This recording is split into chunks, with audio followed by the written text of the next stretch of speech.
जानतु सिंधु जल चुक्तिनामार पूरा रहस्य।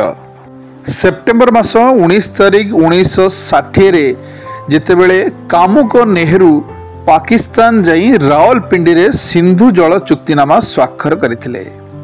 भारत को नष्ट करिबारे नेहरू कौनसी कसरत छाड़ी नथिले।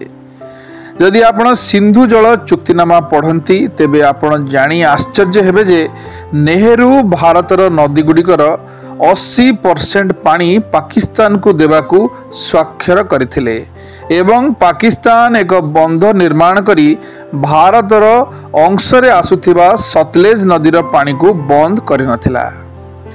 2014 मसीह नरेंद्र मोदी प्रधानमंत्री हेबा परे सतलेज नदी उपरे एक विराट बंध निर्माण करी यार पानी को बंद करा जायथिला।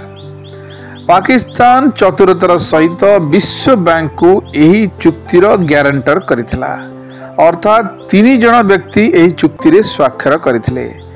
पाकिस्तान रो जनरल आयुब खान, भारत रो जवाहरलाल नेहरू एवं विश्व बैंक।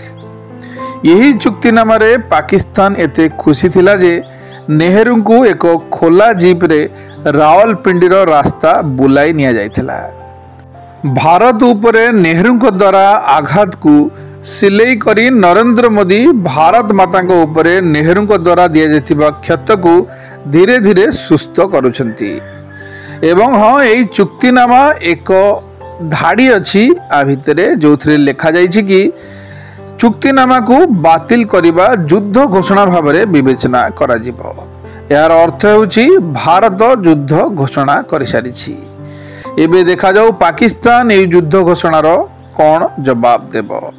एबे आम शत्रुर परवर्ती पदक्षेप पई अपेक्षा करिछु।